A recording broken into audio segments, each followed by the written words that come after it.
On this episode of The Lost Years Part 3, I'm going to talk about how I enjoy the process of creating comics and, of course, a little bit of animation. So, stick around.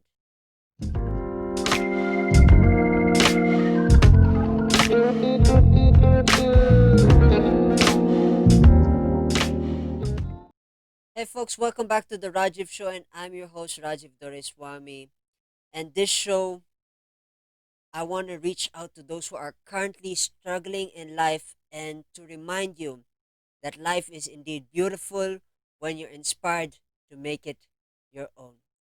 This is season 2, Life in India, and this is the ending of the three-part series known as The Lost Years, and it's comic books and animated life.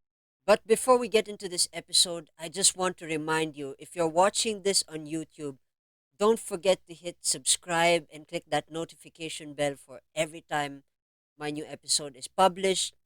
And of course, if you're tuning in from Spotify, don't forget to click that follow button and send some love. Send some love. We all need love. Let's get on with the show, shall we? So, the first topic we're going to talk about today is, of course, comics. Now, we all love comics. From Marvel to DC, let those two folks fight it over. We still love it. And the step process of creating comics is fun. It's exhilarating. And as a creative, as a young creative, I still enjoy going through and reminiscing about the processes that I've learned throughout the last years. And these are the four things that I know of in comics. And if I missed out something, do leave it in the comment section on YouTube. And starting off, we talk about the writer. The writer's task is, of course, to create this story, and his job is to paint a picture where he creates how this world works, how this world operates, and he conceptualized that in a textual form. And then, of course, once the writer is done with the process, he takes he takes the written comics into the penciler. And now here's the fun part about the penciler. The penciler creates the world with the use of course, a pencil. And as the penciler creates the world, he illustrates how the writer wants a particular character or a particular environment, or and then of course they come up with panels.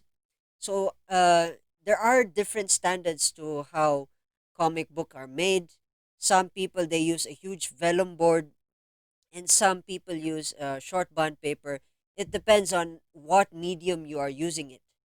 So of course, with that in mind, once the writer and the penciler get together, they create panels. They do the thumbnails, of course, the numbers of pages, what characters are doing per panel, and then, of course, once that process is done, they take it to the inker. Now, here's the fun part about the inker.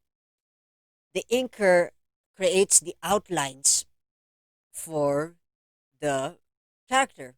So it's just basically tracing over the penciler's work, but to add in, he adds in the shadows and the extra details, like if the shadow is coming in from above, so the where does the light create that shadow, and how much darkness will that shadow have over the character and all that stuff. That's an amazing thing. And of course they use ink pen or Indian ink. Some people they use paintbrush, and some people use ink pens. And then of course once that process is done, they scan the ink works. Now in the digital age, they scan the ink works, and then they send it over to the colorist. The colorist, that's also a fun thing, because a fun experience, because the colors give life to the black and whites. Of course, there are some comics. in the market, which they do not have, um, they do not have actual colors, which is interesting in itself. But of course, life isn't fun without colors, i- if you agree with me. So once the colors is done, of course, that's how comic book is created. You print it out and then you mass produce, and then of course you sell it. The process, the step process I have experienced is so fun, and the most challenging task of it all is basically not starting, because you're always overwhelmed with so many ideas. You cannot put it in a you cannot put it i- in a in a dish where you can make it happen, like make you can actually see it tangibly happening. So I guess this is an encouragement for those who are artists, who have enough experience, who are listening and tuning in. This is a shout out to you guys for hustling and creating your own content, and I do respect that. So now comic book life is done. Let's talk about animation. I spent uh, two, two, or- two, 2 years, I think. Huh. Sorry about that. 2 years from 2010 to 2013. And the animation has the of similar process of creating characters, but in a more different way, because now you're adding in the 2D and 3D dimension over in the digital space. And of course, the beginners for animation is of course concept art, where you draw, same thing as a penciler's job, to create and illustrate the idea. And then of course you have two ways to go about when it comes to animation. If you're a character designer who likes to create stuff like Tom and Jerry, of course you're in the 2D space. And in the 2D space, you're using two dimensions, which is uh, it of X and Y, which is of course using only the 2D flat surface. But when you are in the 3D space, this is where things get interesting. 3D space, I'm sure everybody is inspired by the Tintin movies.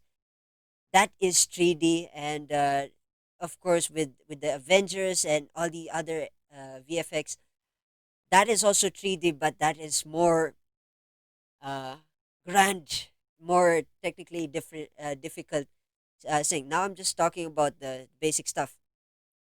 In 2D animation, of course, you begin with a concept, and then of course you take that concept into Flash. So that's where you convert your your concept into digital space. And then the most important thing about 2D is, of course, the 2D space. You have to never forget your physics, and when you're creating characters, of course, the biology and the physics, they come into play, like how a person's expression when they throw a ball, and how the ball moves from point A to point B. There's a stretch, and then once it touches the ground, there's a squash that creates that dynamic that makes it interesting. Now, with all the physics, there are a lot of stuff aside from the squash and stretch principle. There are a lot of other principles that you can tune into YouTube and learn. And then, of course, let's get into the 3D aspects. 3D is fun because you get to uh, experiment with three dimension. As I mentioned earlier, you have X and Y.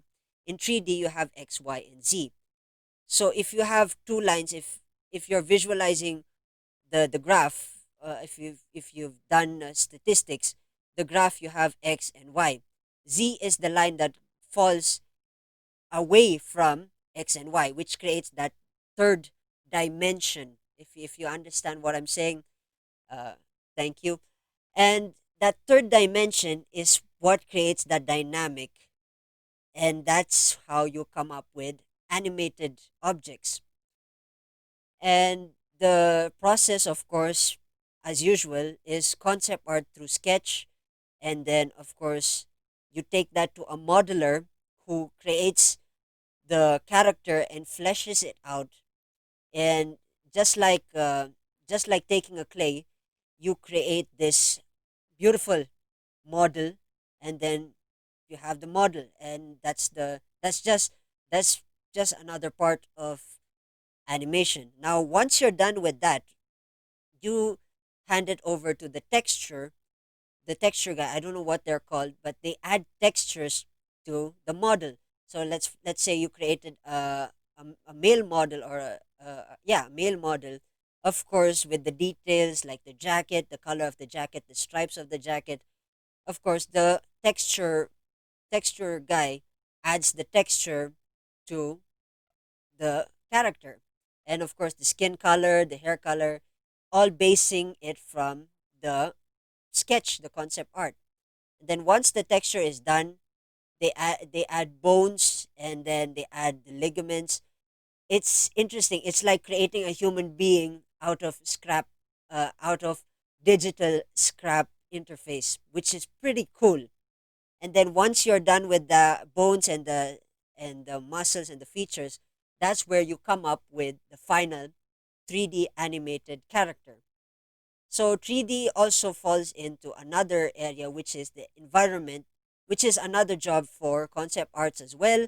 But this is more huge because you're creating uh, space between a huge area. So it's more like building a world outside of course, the outside of your imagination. And it's challenging because if you're creating an environment, let's say like perhaps woods, of course the details in between the bark of the woods, and how the modeler has to create the details are very intricate.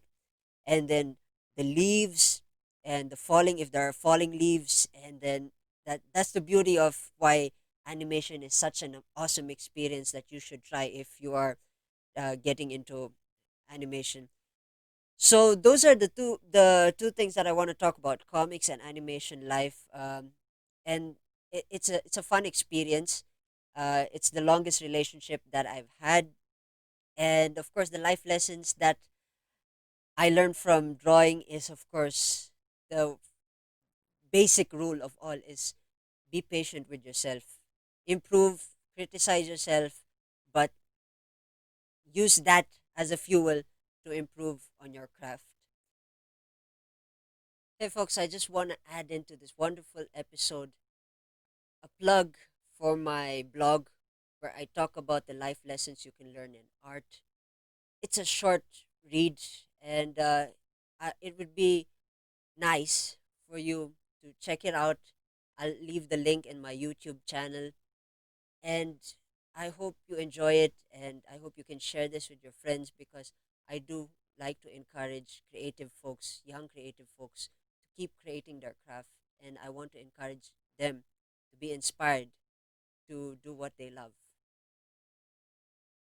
Folks, if you're looking for an amazing collection of Philippine podcasters, head over to the Philippine Podcast Directory, where you can find hundreds of podcasters, and the topics are varying from inspirational to life lesson, and of course my show, the Rajiv Show.